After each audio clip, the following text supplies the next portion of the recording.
안녕하세요. 해커스에서 감정평가 이론 강의를 하고 있는 김유한 평가사입니다. 이제 36회 시험도 끝이 나게 됐는데요.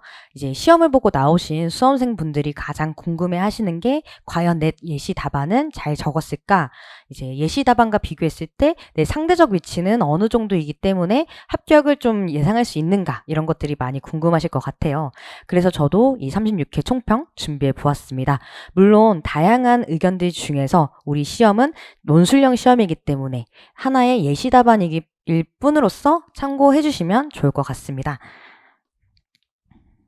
자, 우리 36회 시험이 되게 쉬웠다는 평도 많았는데요. 제가 개인적으로 생각했을 때는 득점하기에는 굉장히 쉽지 않은 해인 것 같다라는 생각이 듭니다. 물론 실무 이론 법규, 상대적으로 어떤 난이도인지에 따라서 채점 기준이 달라질 거긴 하지만요.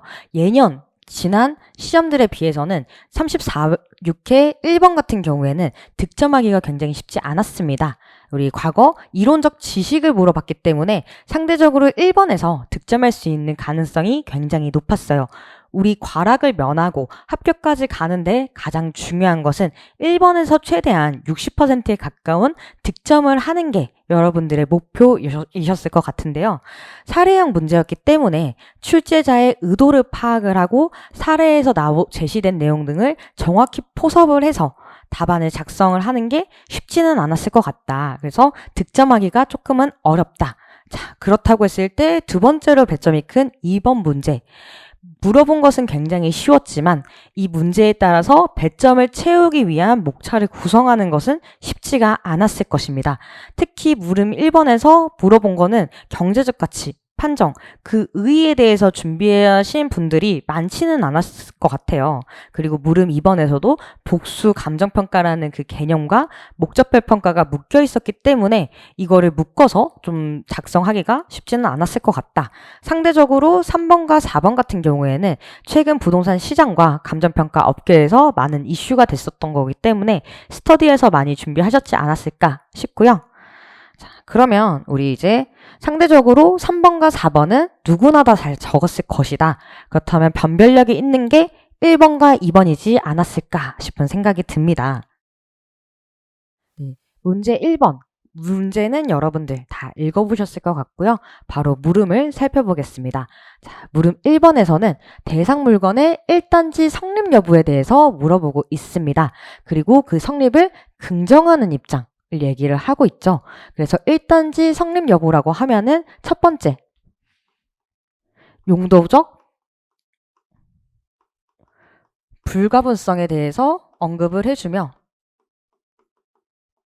이 용도적 불가분성의 정의인 사회적, 경제적, 행정적 측면에서도 합리성이 있으며 해당 대상 물건의 가치 형성 측면에서도 타당성이 있는 그 두 가지 요건이 있죠. 그 요건에 따라서 포섭을 해주셨으면 될 것 같고요. 물음 2번을 물어보면 대상 물건의 최유 이용 판정 기준 중 경제적 타당성 여부를 물어보고 있습니다.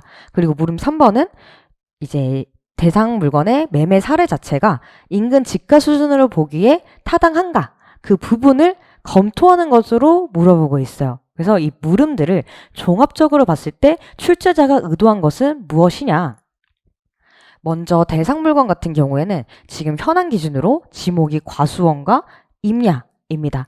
그리고 내용을 봤을 때 지금 이 대상 물건을 건축 허가를 받고서 주거용 택지로서 전환을 하고 있는 현황 후보지인 상태입니다. 자, 이때 감정평가사 을은 해당 대상 물건에 대해서 담보 목적의 감정평가를 수행을 하고 있습니다. 이러한 상황들을 종합적으로 봤을 때 출제자가 묻고 있는 것은 대상 물건을 감정평가하려고 하는데 지금 현황 기준 과수원과 임야로 볼 것이냐 아니면 1단지가 성립된 상태에서의 주거용 택지로 감정평가를 할 것이냐 이게 고민이었을 것 같아요. 왜냐하면 1단지 성립을 긍정하는 입장이라는 것은 주거용 택지로서 보는 거고 우리 1단지 판정 기준 용도적 불가분 관계 그 이전에 대상 토지에 해당 용도로서의 최유 이용을 분석하고 그것에 근거해서 용도적 불가분 관계에 있으면 1단지로 보고 있습니다. 근데 지금 후보지이기 때문에 최유효 이용을 결정을 하려고 하면 현황에서 주거용 택지로서의 전환 비용이 발생하게 되죠. 그래서 전환 비용. 이 전환 비용을 고려했을 때도 경제적으로 타당하다라고 하면은 주거용 택지로 봄이 긍정이 될 것입니다. 그리고 대상 물건 같은 경우에는 매매 사례가 있었어요. 담보 감정평가 같은 경우에는 이 매매 사례를 기준으로 해서 감정평가를 검토를 합니다. 그 금액의 타당성을 검토합니다. 이 매매 사례 자체가 주거용 택지에 가깝다라고 하면은 1단지로 택지로 봄이 긍정이 되고 아니라고 하면은 지금 후보지 이전 성숙도가 낮은 상태인 과수원과 임야로서 평가하는 것이 타당하겠죠. 그래서 이제 감정평가 현업에서도 사실상 고민되고 있는 그런 문제들이 나왔고요. 물음 1과 2, 3 궁극적으로 대상 물건을 확정을 하는 데 있어서 이 물건을 주거용대로 볼 것이냐 아니면 현황으로 볼 것이냐 그것이 결국 이 문제가 나온 출제의 배경이 됩니다. 그래서 해당 내용을 우리 서에서 녹여서 작성해 주셨다면 정말 최고의 답안이 되셨을 것 같아요. 그래서 물음별로 해서 먼저 목차를 잡고 어떤 내용들이 들어갔으면 좋았을지를 한번 보도록 하겠습니다. 물음 1번은 1단지 성립을 긍정하는 입장인데요.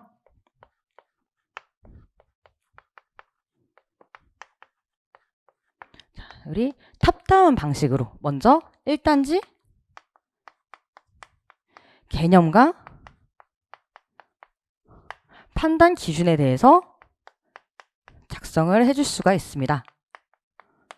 그리고 두 번째, 이 판단 기준 자체가 용도적 불가분 관계이죠. 그래서 용도적 불가분 관계에 대한 개념을 적어주고 그 용도적 불가분 관계에서 다시 세부 목차로서 성립 근거를 적되 첫 번째, 사회적 측면에서 용도적 불가분 관계로 볼 만한 이제 타당성. 두 번째는 경제적 측면에서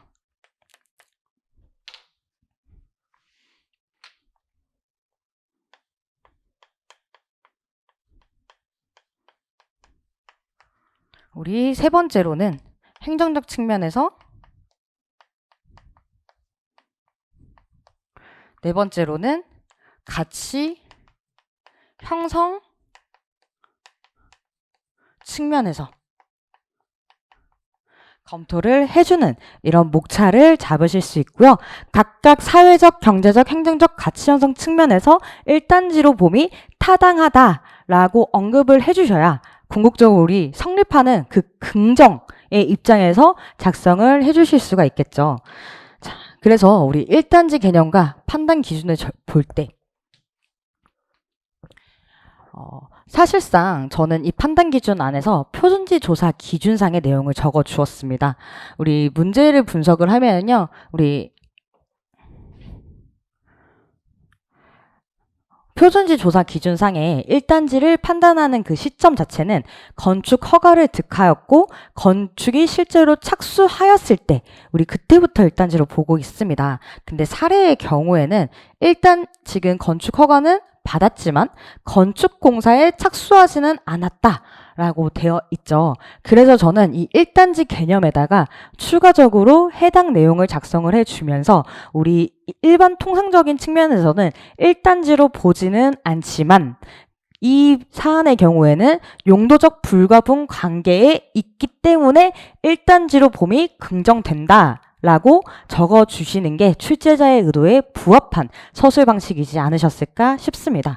물론 여기다 추가적으로 그 판례 내용을 적어주시는 분들도 꽤 있으시더라고요. 근데 판례 내용은 적으면 물론 곧 가점이 되긴 하겠지만 해당 문제를 봤을 때는 필수적인 내용보다는 이제 일괄적으로 판단하는 게 아니라 사회적, 경제적, 행정적 요인을 보아야 한다. 그 내용이기 때문에 그냥 곁다리식으로 적어주셨으면 좋았을 것 같습니다. 그래서 그 판례를 적고 안 적고가 절대적인 것은 아니다.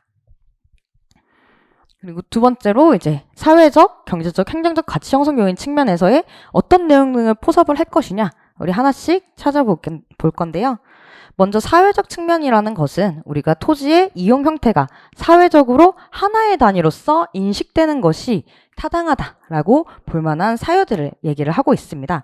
그래서 지금 사례를 읽어보면은 해당 부분에서 서로 이제 접하여 있고 자연 치력과 인접해서 지리적 위치에 동일성이 있다. 그리고 그거 하나와 그리고 일괄로서 지금 농업인 갑이 매수를 하게 되었다는 점, 그리고 마지막 인근 지역에 소재하는 단독주택의 표준적인 획지 규모 자체가 500제곱 내외이기 때문에 지금 현재 이 두 필지의 면적이 표준적 면적과 유사하기 때문에 사회적으로서 보험이 타당하다.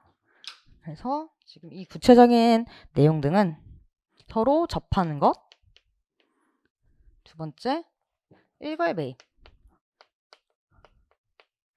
그리고 세 번째 표준적 면적.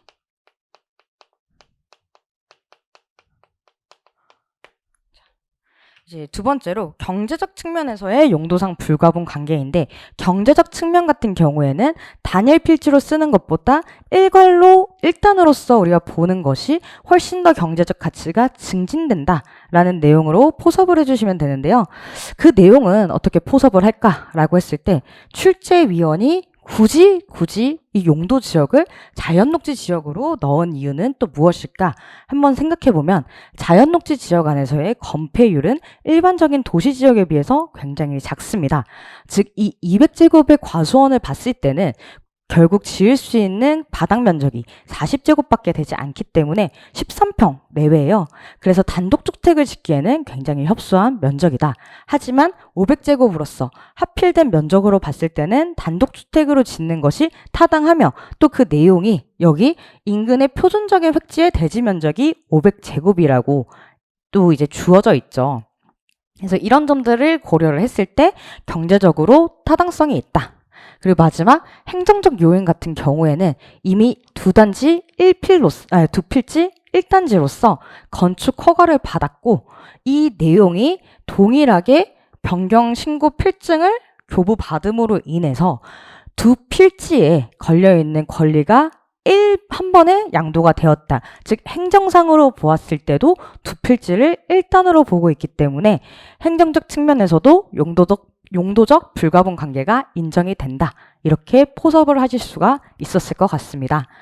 자, 그리고 마지막 가치 형성 측면에서의 타당성. 이 부분은 시장에서의 거래가 인식되는 거래의 객체가 1단으로 될 때 해당 부분을 포섭할 수 있는데요.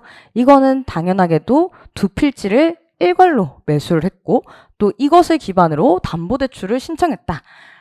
라는 점, 그리고 두 필지 자체의 특약사항으로서 건축 허가와 관련된 일체의 권리가 두 필지에 걸려있죠. 이 권리가 한 번에 양도되었다는 점들을 미루어 보았을 때 시장에서도 두 필지가 1단으로서 가치가 형성되는 것이 타당하다고 보고 있다. 자, 이 내용 등을 다 담았으면은 우리가 충분히 포섭을 잘 하실 수가 있었을 것 같습니다.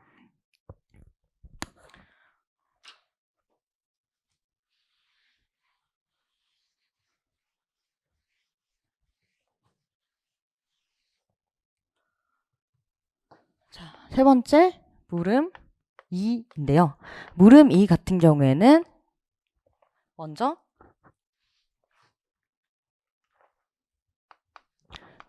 최유효 이용에 대한 개념과 간략히 판단 기준을 언급해 줄 수가 있겠죠.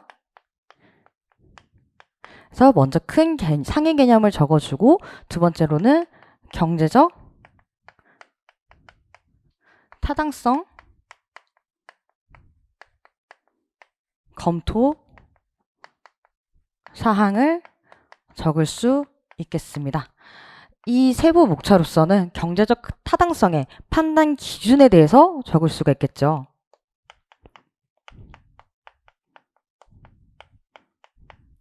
자, 우리 경제적 타당성의 판단 기준, 그 세부적인 내용을 봤었을 때는 첫 번째, 당의 용도로서의 이용이 합리적인가, 즉 수요가 충분한가 보고 있고, 두 번째로는 그 용도로서의 전환하고 있는 비용이 타당한가. 마지막 세 번째, 그래서 궁극적으로 이 NPV 자체가 0보다 큰가, 즉 전환에 대한 타당성이 확보되는가. 이런 이제 구체적인 내용으로서 우리가 목차를 잡을 수가 있습니다. 그래서 저는 이제 목차를 잡는 스타일 자체가 물어본 내용, 그 개념을 먼저 잡고, 여기서도 먼저 판단 기준, 경제적 타당성에 근거해서 개념을 잡아주고, 그것을 근거로 세부 목차를 잡으면서 해당 목차를 잡고 나면 내용을 보고서 필요한 내용을 포섭할 수가 있겠죠. 그래서 그런 방식으로 목차를 잡았고요. 먼저 수요 측면에서 우리가 살펴보면은, 이제 해당 필지 같은 경우에는 자연 칠흑과 인접했다 라는 점, 그리고 표준적 획지가 500제곱이다 라는 점에서 해당 필지가 주거용으로 전환됐을 때 수요는 충분할 것이다 라는 것을 적어줄 수 있겠습니다. 두 번째로 이 비용 측면, 어떻게 보면은 이 문제에서 출제자가 제일 많이 언급했던 부분인 것 같은데요. 하나씩 살펴보면은, 먼저 이 지금 과수원과 임야 후보지 상태에서 주거 형태로서 전환이 되려면은 첫 번째, 토지 조성 비용이 발생합니다. 자, 그게 남측 하양 왕경사 지대라고 우리 출제위원이 굳이 타이핑을 해서 언급을 해줬죠. 두 번째로는 이 나무가 소재하고 있다. 이것 때문에 이 나무들을 이전하는 비용 등이 발생을 할 것입니다. 세 번째로는 대로서 전환을 하고 난 다음에 과수원과 임야에 대해서 우리가 지목 변경 비용도 발생을 하게 되죠. 그리고 네 번째로는 이 건축 비용에 대해서도 작성을 해주실 수가 있겠습니다. 세 번째, 경제적 NPV가 이제 타당하다라는 것을 보면, 이 문제가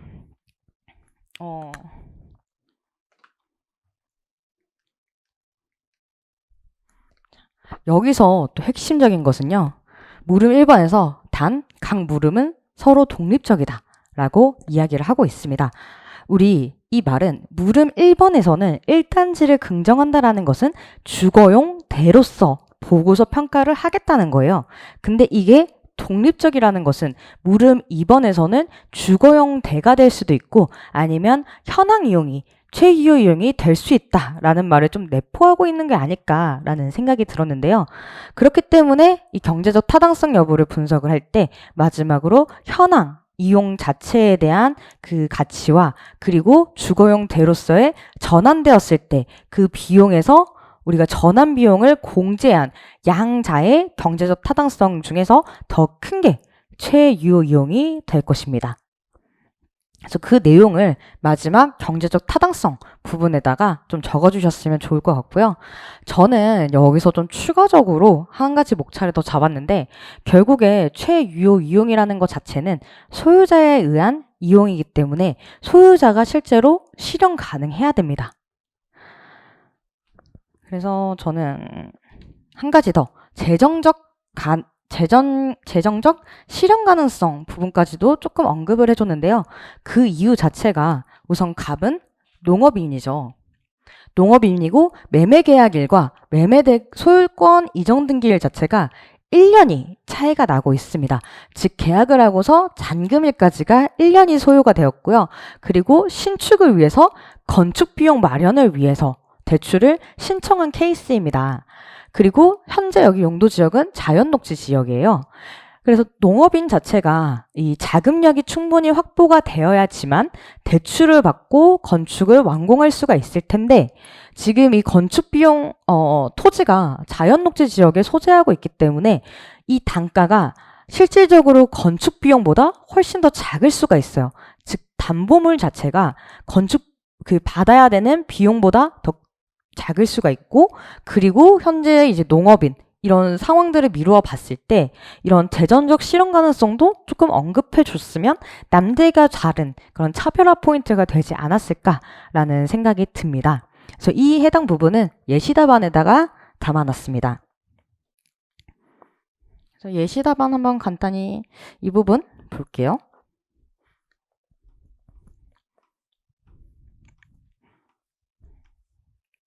네, 마지막 목차로서 재정적 실현 가능성 검토 이 부분 담아놨고요. 한번 읽어보시면 좋을 것 같은데 어쨌든 지금 이 문제에서 대부분의 수험생들이 찾지는 못한 부분이기 때문에 큰 변별력이 있는 목차라고는 생각은 안 들지만 분명히 충분한 가점은 받을 수 있는 목차인 것 같습니다. 자, 그럼 이제 물음 3번인데요. 물음 3번 같은 경우에는 인근 지역의 집가 수준을 분석하고 있다고 합니다. 자, 인근 지역의 집가 수준을 분석을 한다는 것 자체가 인근 지역의 개별적인 거래 가격이 결국 인근 지역의 집가 수준이 되는 건데 이 집가 수준을 고려하려면 결국 이 매매 사례 자체가 적정해야지만 집가 수준에 보정을 할 수가 있겠죠.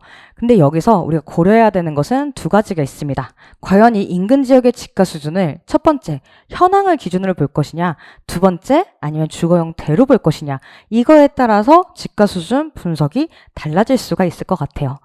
자, 우선은 이제 그 내용은 별개로 하고요. 물음 3번의 목차를 한번 잡아보겠습니다.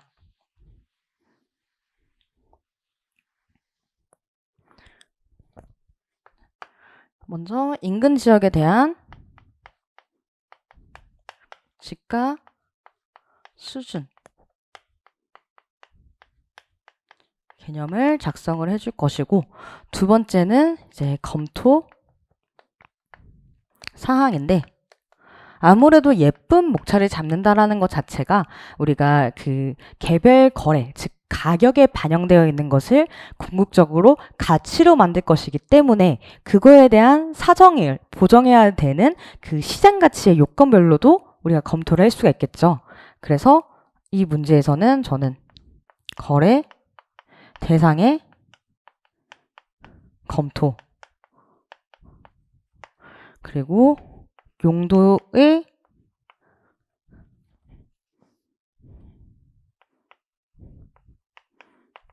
차이에 대한 검토 그리고 세 번째 시점 수정 네 번째 거래 당사자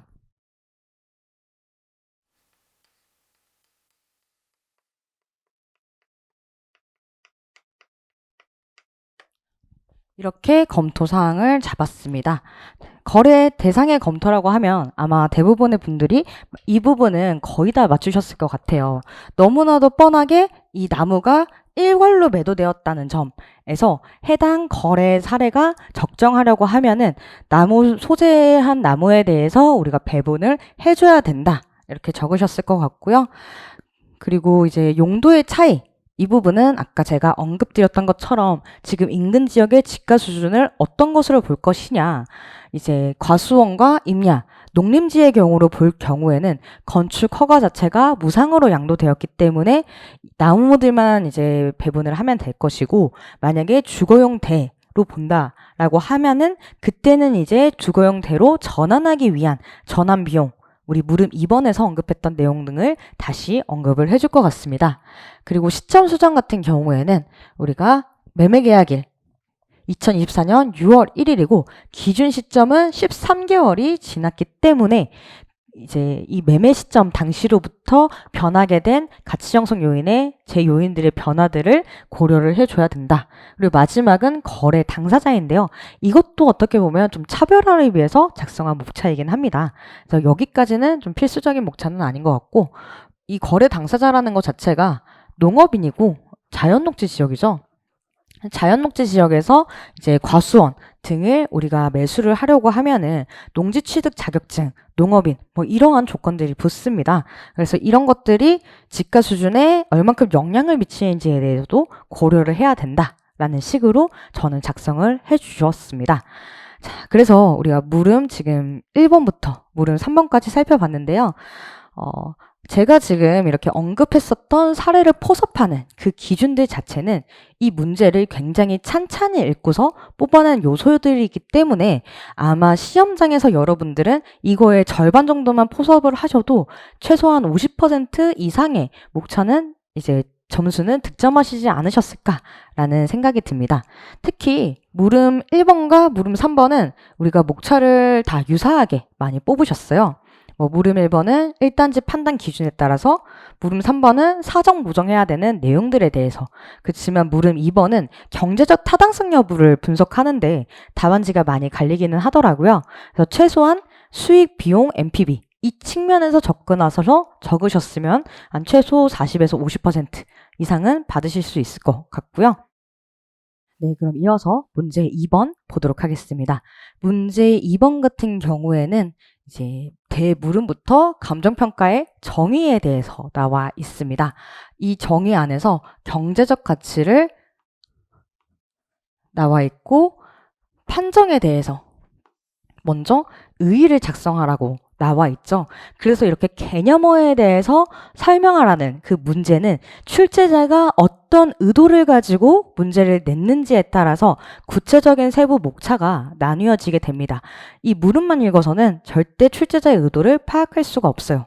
그래서 물음 2번을 같이 읽어보면, 관련 법령에 따라 복수 감정평가를 하는 공시가격, 보상, 재개발 사업의 종전자산의 평가의 경제적 가치 판정에 있어서 유의할 점을 각각 쓰라고 하고 있습니다. 자, 그래서 이 경제적 가치가 목적별 평가에 연관이 되고요. 이 판정이라는 것은 궁극적으로 복수 감정 평가와 연결이 서로 되고 있습니다. 그래서 어떻게 우리가 접근을 했으면 좋았을까라고 봤을 때,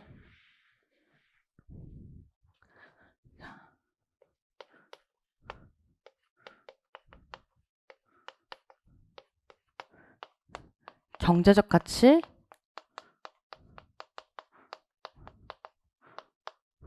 먼저 개념을 썼을 거고, 두 번째 어떤 목차를 잡아야 될지는 아직 비워놓고요.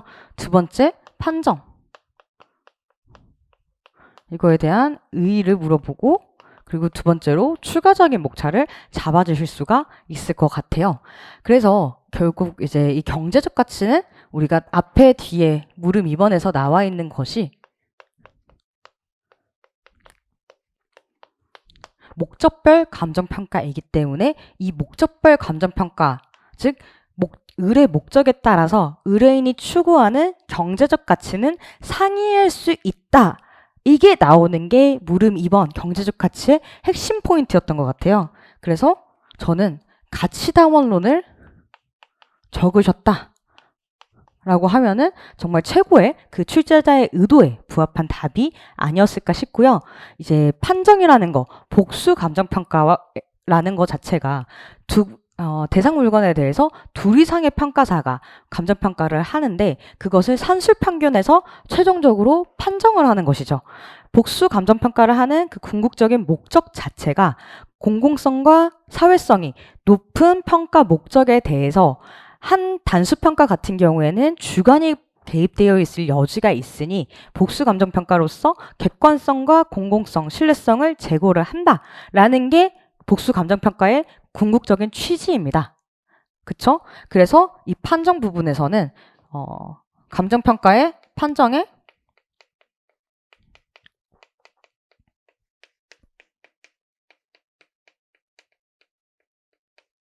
주관성 및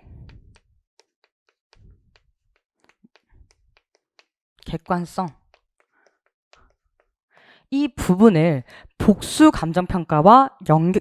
감정평가의 취지와 연결시켜서 작성을 해주셨으면 이 물음 1번의 완벽한 출제자의 의도에 부합한 답안이 되셨으리라 생각이 듭니다.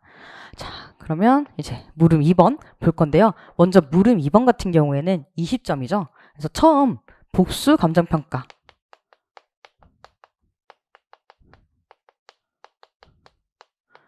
의 그 도구 측면에서 개념과 취지를 작성을 해주고요. 두 번째, 공시지가.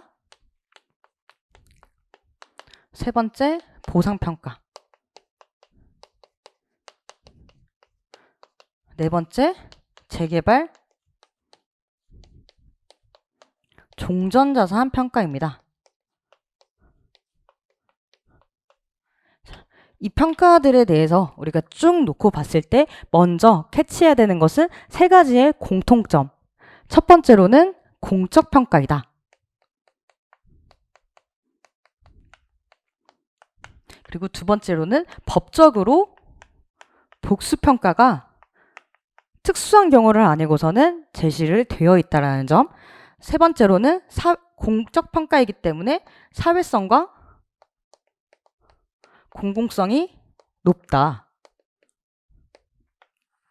이거를 먼저 우리가 딱 보고서 머릿속으로 생각을 하고서 다시 이 주제어에 대해서 한번 어떤 내용들을 채울 것인지를 봐야 됩니다. 일단 문제에서 얘기를 하고 있는 것 자체는 이 해당 평가의 경제적 가치 판정에 있어서 유의점을 쓰라고 하는데요. 자, 여기서 우리 유의점은 두 가지 측면에서 작성을 하실 수가 있습니다. 먼저 문제에서 제시된 복수 감정 평가를 할 때 유의점. 근데 이거에만 포커스를 둘 게 아니라 자, 이 앞에 보면은 경제적 가치 판정에 있어서 유의점이라고 물어보고 있는 것은 이것입니다. 그리고 이 내용이 물음 1번에서 경제적 가치가 나오면서 우리 가치다운론을 서술을 했죠. 즉 해당 감정평가의 성격을 먼저 언급을 해주고 그 성격에 따라서 경제적 가치가 어떻게 상이한가 그것에 유의해야 되는 일반론은 반드시 언급해주고 두 번째 복수감정평가에 특화한 그런 목차를 잡으셨으면 정말 최고의 답안이지 않으셨을까 싶습니다. 자, 그런 측면에서 살펴보면요. 공시지가 어떤 성격을 가지고 있느냐. 자, 당위가치죠. 공시지가를 활용하는 것 자체가 과세의 목적과 지가 산정의 기초가 되기 때문에 우리 공시지가 평가를 하는 것입니다. 근데 이런 공시지가 같은 경우에는 실제 경제적 가치와 상이할 수가 있어요. 그러니까 우리가 경제적 가치를 시장의 존재 가치라고 정의를 한다고 하면 이 당위 가치는 조금 상이하게 됩니다. 그래서 당위 가치로서 중요한 게 해당 공시지가를 평가하는 지역과 지역 경계 이거에 대한 균형이 유지가 돼야 되고요. 두 번째로는 공시지가는 매년 평가하는 것으로서 매년 지가 상승하고 있는 그 시기열적 관점에서도 균형이 요구가 됩니다. 그렇기 때문에 뭐 공시지가의 시작은 존재가치였을지언정 궁극적으로는 당위가치를 가지게 되는 거죠. 즉 공시지가의 평가 목적에 따라서 우리가 추구하는 경제적 가치는 이렇게 시기열적, 공간적 균형이 있는 해당 가치이다 라는 점. 그리고 두 번째는 이제 복수감정평가의 측면에서도 공시지가를 접근할 수가 있는데요. 공시지가 같은 경우에는 이 지가 산정을 위해서 2명의 평가사가 배정이 됩니다. 근데 이제 표준지에 대해서 현황을 어떻게 판단을 하는지 그리고 어떤 기준을 가지고 균형을 맞추는지 즉 일관된 기준이 필요해요. 근데 공시지가에 좀 더 특화한다 라고 하면은 현장 조사를 함께 해서 우리가 최유 이용이나 현황 이용에 대해서 판단을 같이 해야 된다. 뭐 이런 내용이 들어갈 수가 있겠죠. 자, 보상 같은 경우에는 우리 경제적 가치, 어떤 경제적 가치를 추구하느냐. 첫 번째, 정당한 보상이며 두 번째, 완전한 보상입니다. 당연히 개발이익 배제를 많이 쓰셨을 거고요. 추가적으로 저는 간접 손실 비용도 적어줬습니다. 예를 들어서 이제 공시지가나 재개발 정전자산 평가를 할 때는 우리 이주비라든지 영업보상 이런 것들 하지 않죠. 그렇지만 간접 손실까지 완전한 보상을 해야 되기 때문에 이 다른 평가를 할 때는 가치가 없던 게 보상 평가를 할 때는 경제적 가치가 있습니다. 그래서 그런 내용 등을 먼저 적어주고 그리고 보상 평가 복수 평가를 하는 데 있어서는 이제 저는 이해관계인들 간의 조정을 써줬습니다.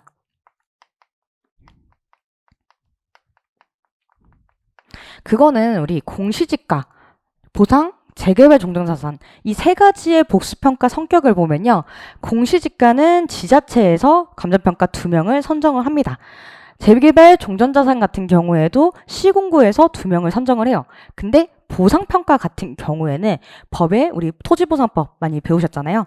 거기에 명시적으로 토지 소유자의 추천 1명, 사업 시행자 측 추천 1명, 시도지사의 추천 1명 이렇게 해서 3명이 복수로 평가를 하게 됩니다. 즉 이해관계인이 달라요. 토지 소유자는 높은 가격을 원할 거고 그 사업 시행자 측은 낮은 평가 가액을 원할 것입니다. 그렇기 때문에 공정성과 독립성을 가지고서 이해관계인에 좌우되지 않는 그런 감정평가함이 필요하다.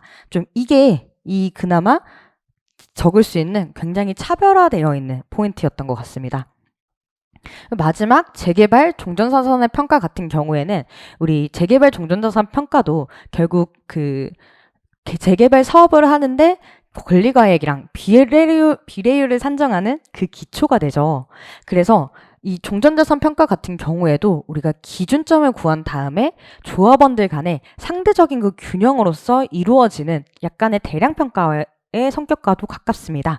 그래서 여기서 중요한 경제적 가치는 조합원들 간 분란이 있지 않은 상대적으로 균형이 있는 가치를 원해요. 그래서 그런 내용을 먼저 적어주고 두 번째로는 조합원들 간의 그 이해관계 등을 고려해서 저는 기여도에 대해서 일관된 기준을 반영해야 된다라고 작성을 했습니다.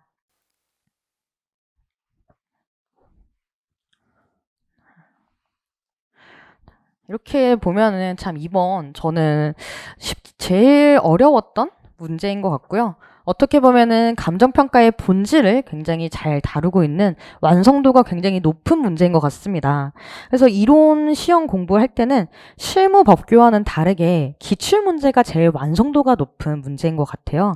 그래서 한 번으로만 끝내지 마시고 이렇게 자세히 분석해 보시면 출제자의 의도가 반드시 보입니다. 자, 그럼 문제 3번으로 넘어갈게요. 문제 3번 같은 경우에는 먼저 PF의 개념과 특징을 설명하고 부동산 침체기에서 PF 사업의 부실 위험이 증가하는 요인을 쓰라고 했습니다. 자, 이제 간단하게 목차 잡을 건데요. 뭐 PF 개념 특징 쓸 것이고 두 번째, 부동산 시장 침체기이기 때문에 세부 목차로 방가로 목차로서는 첫 번째 침체기에 대한 특징. 침체기에는 거래량이 하락하고 가격이 떨어지고 수요가 줄어들고 과거 공급들은 시장에서 흡수되지 않는다. 뭐 재고가 많다. 이렇게 쓸 수가 있겠죠. 그래서 침체기의 특징들을 쓴 거에 따라서 PF 사업의 부실이 발생하는 요인들로 우리 포섭을 해주시는 방식으로도 작성을 하실 수가 있습니다. 먼저 이 PF 사업의 부실 위험, 우리 뭐 여러 가지 많이 배우셨을 텐데요. 가장 기초적으로 부실이 발생하는 그 원인, 먼저 수익, 비용, 그래서 수익보다 부실이 난다는 거, 수익보다 비용이 더 크기 때문에 부실이 나는 거죠. 그래서 이 내용을 적어주고 마지막으로는 이제 사업의 구조적 리스크 라고 해서 수익적인 측면에서는 이제 부동산 침체기에 가격이 하락했기 때문에 지금 현재 그 분양률 자체가 저조하다 이런 내용 등을 적을 수 있습니다. 지금 한 가지 제일 빠뜨렸는데요. 이 물음 1번에서 반드시 꼭 적었어야 되는 핵심 키포인트 여기서 나왔어야 되는 것은 뭐 PF에 대해서 정말 다양한 개념들을 쓸 수가 있을 거예요. 근데 궁극적으로 이 부동산 침체기에 부실이 나는 요인과 연결되는 요소는 이제 PF라는 것 자체가 사업을 시작하는 당시에 사업의 완공 시점을 전제로 이루어지는 평가로서 부동산을 둘러싼 사회적, 경제적, 행정적 제요인에 대한 변동에 대한 예측이 필요하다. 이 내용을 좀 적어주셨어야지 자연스럽게 이제 2번으로 연결돼서 작성을 하실 수가 있습니다. 수익 그렇고요. 비용은 침체기가 발생하는 원인 자체가 물가 인상, 금리 인상 등이 있었죠. 물가가 인상되었기 때문에 건축 비용은 증가했고 PF 자체가 고레버리지 상품이기 때문에 그 차입 비용, 이자 비용이 점점 더 늘어났다. 그래서 이제 비용이 증가했고 사업의 구조적 리스크는 그래서 이제 PF라는 것 자체가 장래 변동에 대해서 시장 리스크를 감당할 수가 있어야 되는데 자기 자본 비율이 원래는 20%도 채 안 되는 그 비율에 대한 그 제재가 없었습니다. 그래서 이제 사업이 이렇게 비용이 더 커지더라도 자기 자본 자체가 부족했기 때문에 사업 자체가 자본 장식이 돼서 부실이 발생을 하게 된 거죠. 그래서 그 내용은 추가적으로 언급을 해줬고요. 물음 2번, 부동산 시장 침체기, 감정평가 거래 사례 비교법을 적용할 때 발생할 수 있는 문제, 대응 방안에 대해서 논하시오라고 되어 있습니다. 자, 논하라는 거기 때문에 사실 다양한 소견들을 물어보는 건데요. 거래 사례 비교법의 그 요소별로 해서 각각의 문제점과 대응 방안 서술을 해주실 수 있을 것 같습니다. 첫 번째로는 사례 선정, 두 번째로는 사정 보정, 세 번째로는 시점 수정, 그리고 네 번째로는 가치 형성 요인, 다섯 번째로는 이제 시상가액 조정,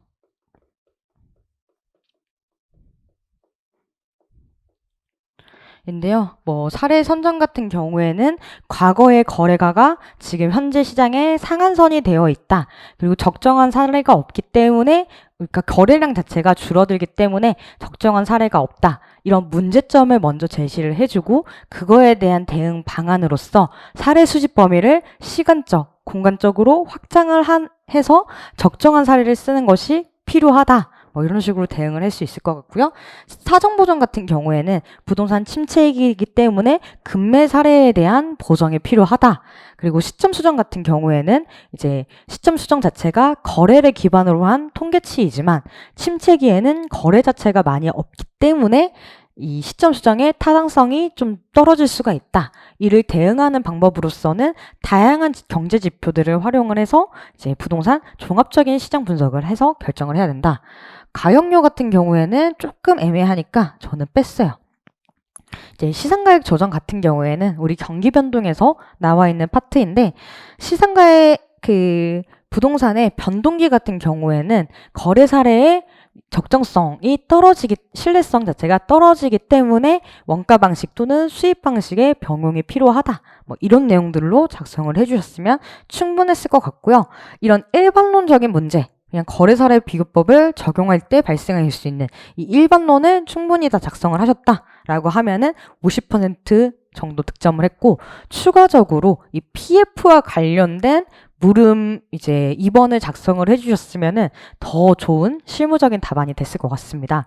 뭐 예를 들어서 우리 PF 자체가 문제가 생긴 이유 자체가 부동산 이제 호황기 때 가장 높은 고가 거래 사례가 앞으로도 쭉 유지가 될 거라는 그 생각 때문에 감정평가를 했고 그게 지금 어떻게 보면 이 부실로 이어진 연결고리가 되는데요. 그런 측면에서 이제 가치 형성 요인의 변화 자체를 조금 이제 판단할 필요가 있다. 뭐 이렇게 포섭해 주셔도 좋았을 것 같네요.